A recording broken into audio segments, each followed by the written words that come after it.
Hello teachers out there, this is the second episode of Technology for Teachers, where we find ways of using technology in the classroom, and we also are here to explain some technology concepts that teachers might have questions about or might come across.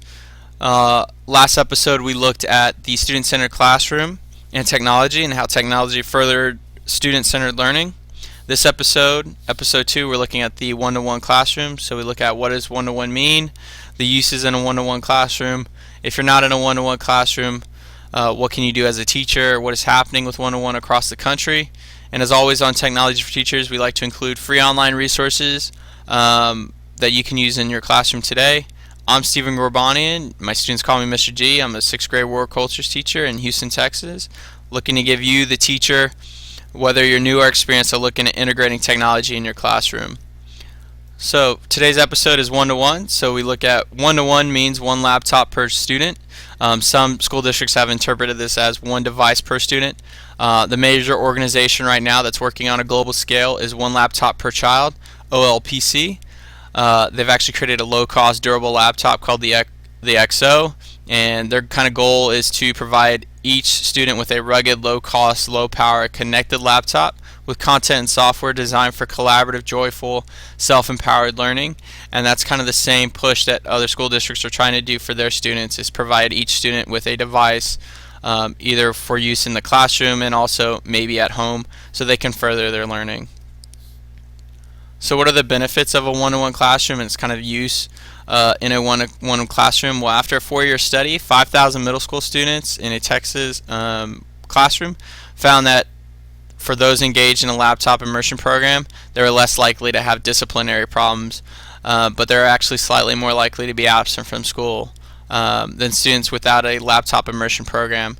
That same study found that technology skills of students in laptop programs improved significantly, so much so that after 3 years, low-income students in laptop schools displayed the same levels of technology proficiency as wealthier students in control schools. As always, when you have technology, you don't really need the use of textbooks and paper, so they've actually created savings and reduced costs for textbooks, paper, assessments, and paperwork. And again, we also see a reduction in disciplinary actions.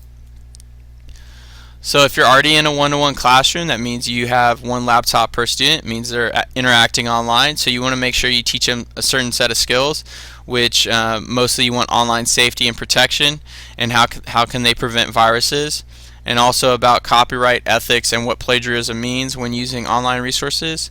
And you also want them to conduct proper online research.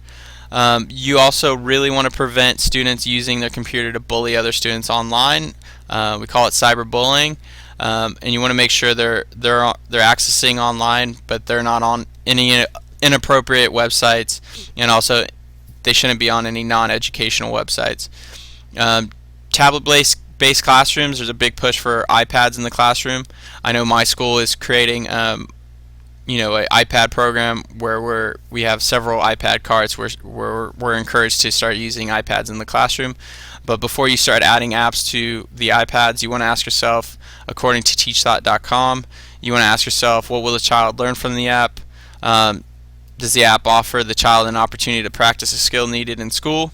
Does the app motivate a child to transfer that learning into a real world? What conversation and collaboration will the app inspire? And again, please comment on this video kind of any additional ways you use your one-to-one classroom. So if you're not in a one-to-one classroom, then what you as a teacher can do, if your classroom is not exactly one-to-one, there's some various options you can have. BYOD we'll discuss next episode, but essentially this is students can bring their own device to class and use their mobile device for learning. Students can also try and share any type of device the classroom does have, so if you do have several laptops, try to double up on them. Try to schedule work in maybe a computer lab at your school or library. And you also want to seek out, if you're really proactive, try and seek out grants for your school or classroom. So what is happening with one-to-one across the country? School districts across the country have continued to push for more technology in classrooms and in the hands of every student and teacher. Los Angeles recently, the second largest school district in the nation, actually approved a $30 million contract with Apple, and they're buying iPads for their 47 schools. That's over 500,000 students, and they're kind of in their first phase of a district-wide plan. Houston ISD, Las Vegas, and Chicago school districts have also seen that they're kind of in the early phase of implementing their one-to-one initiative. As always on Technology for Teachers, we like to include free online resources. For this episode, we're looking at one-to-one.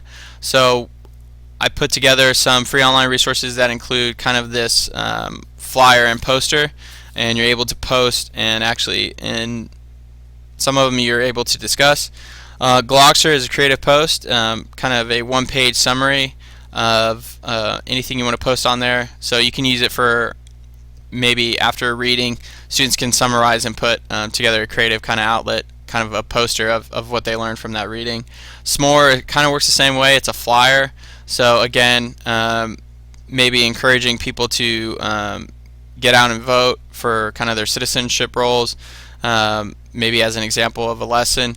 Padlet's kind of fun way of getting people. It's almost like post-it notes. It's you can make it a corkboard, and people can do some online posting and start a discussion on there. And as always on Technology for Teachers, we like to include tutorials, and so it'll be in the description of this video. And again, if you use these in the past, please comment and let us know how you use them and maybe some additional lesson ideas.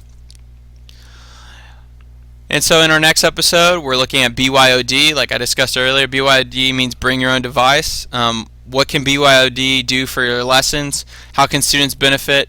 What does it mean for students without a device? And we always like to use the uses of BYOD. And we'll have more online resources that are free for you to start using in your classroom.